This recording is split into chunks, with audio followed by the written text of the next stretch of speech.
સમાચારોની વિસ્તારથી વાત કરીએ તો મજૂરા મિત્ર મંડળ અને નર્સિંગ એસોસિએશન દ્વારા કોરોના યોદ્ધાના કામને બિરદાવવા અને પ્રોત્સાહન આપવા માટે સ્નેહ મિલન સમારોહ નવસારીના સાંસદ CR પાટીલના અધ્યક્ષસ્થાને યોજાયો હતો, જેમાં કોરોના વોરિયર્સનું સન્માન CR પાટીલ સહિતના આગેવાનો દ્વારા કરવામાં આવ્યું હતું।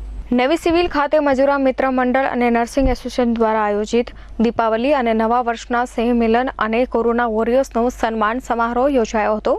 શહેરના તમામ લોકો ઘરમાં રહીને પોતાના સ્વાસ્થ્યની ચિંતા કરી રહ્યા હતા, ત્યારે લોકોના સ્વાસ્થ્યની જવાબદારી નવી સિવિલ પર હતી।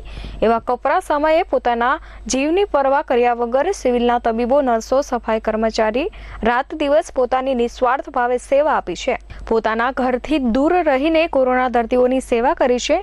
ત્યારે મજૂરા મિત્ર મંડળ અને નર્સિંગ એસોસિએશન દ્વારા કોરોના યોદ્ધાના કામને બિરદાવવા અને પ્રોત્સાહિત આપવા માટે સ્નેહ મિલન સમારોહ નવસારીના સાંસદ CR પાટીલના અધ્યક્ષસ્થાને યોજાયો હતો। આ પ્રસંગે સાંસદ CR પાટીલે જણાવ્યું હતું કે કોરોના સ્થિતિમાં સિવિલ હોસ્પિટલમાં ફરજ બજાવતા તબીબો, નર્સો, સફાઈ કર્મચારીઓને કોરોના સંક્રમિત દર્દીઓની નિસ્વાર્થ ભાવે સેવા કરી છે।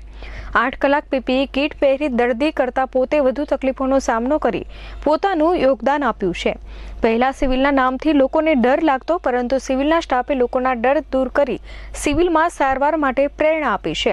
દર્દીઓને પોતાના પરિવારની જેમ સેવા કરી સાજા કર્યા છે। એ તમામ કોરોના યોદ્ધાઓ પ્રત્યે સાંસદે આભારની લાગણી વ્યક્ત કરી હતી।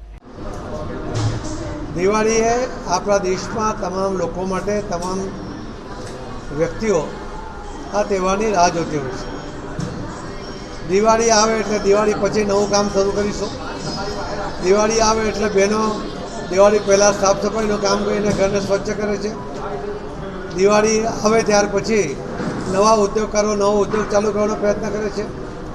એટલે દરેક વાત દિવાળી સાથે જોડાયેલું હોય છે। દિવાળી પછી જ લગ્નની સિઝન પણ ચાલુ થતી હોય છે। એના કારણે દિવાળી પછી જ ગ્રાહકી પણ શરૂ થતી હોય છે। એના કારણે વેપારી વર્ગ પણ દિવાળીની આતુરતાથી રાહ જોતો હોય છે। આની સાથે એક ધાર્મિક ભાવનાઓ પણ જોડાયેલી છે।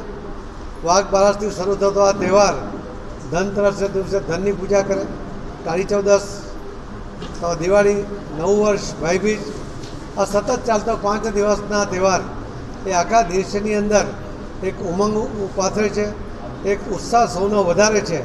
અને ત્યારે આવા દિવાળીના તહેવાર નિમિત્તે હું આપ સૌના માધ્યમથી સુરત શહેર અને ગુજરાતના સૌ ભાઈ બહેનોને ખૂબ ખૂબ દિવાળીની અને નવા વર્ષની શુભેચ્છા પાઠવું છું। એમના મનની તમામ આશા અને આકાંક્ષાઓ પૂર્ણ થાય એવી હું ભગવાનની ચરણે પ્રાર્થના પણ કરું છું। ધન્યવાદ। મયુર ઠક્કર, S24 ન્યૂઝ, સુરત।